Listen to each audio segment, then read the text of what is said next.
Hello, I'm Mimikyu TCG, and today we're going to be reviewing the 2017 to 2018 build of Seismitoad Garbodor.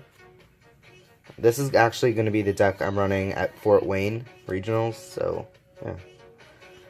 We're starting off with an obvious 4-count of Seismitoad, just because of the power of a Quaking Punch.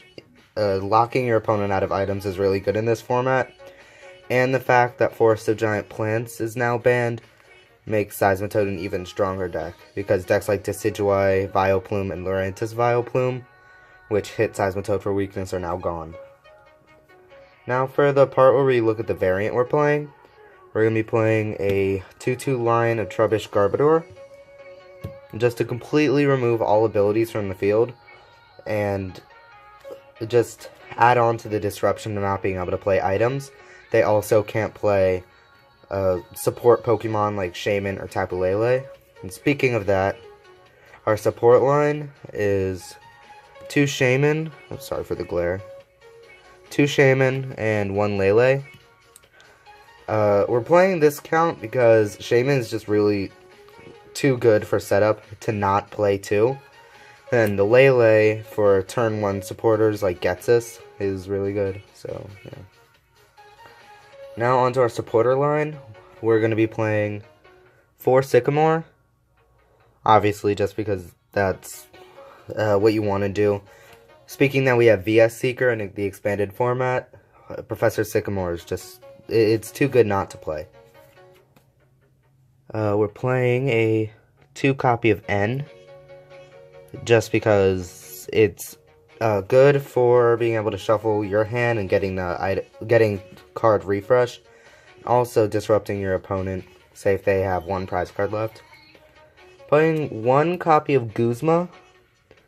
We're playing Guzma over Lysander because it's kind of like Olympia in the way that you can switch out, say if you have a Trubbish active that you don't want to be and you don't have a float zone ready. Playing a copy of Xerosic for disruption, as well as Team Flare for the same reason. Playing Ghetsis as a turn 1 supporter, just to, before you can actually do item lock, you have to make sure your opponent can't play all of their items on the first turn, so you play Ghetsis to get rid of all the items in their hand. Then I'm playing a 1 copy of Shadow Triad to recycle the Hypnotoxic Laser in the deck, so Virbank City Gym has a purpose.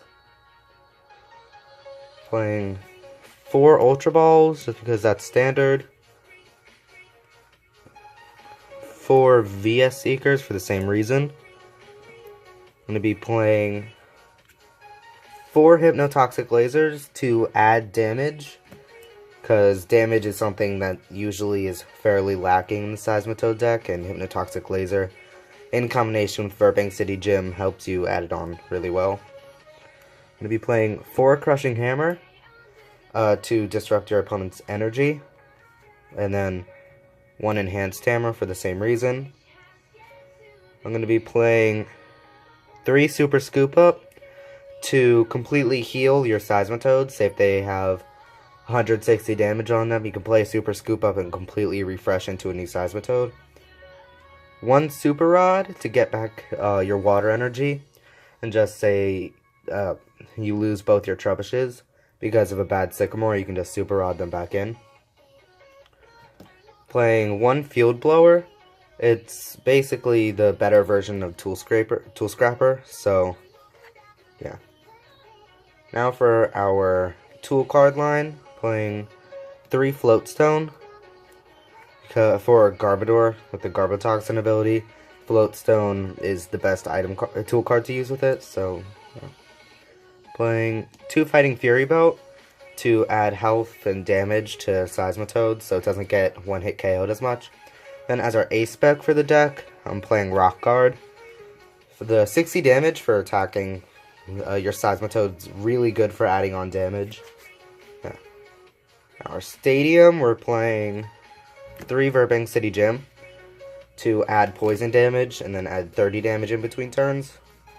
Playing 4 double colorless energy, because that's standard with the deck, due to the fact that Quaking Punch only needs a double colorless to get started.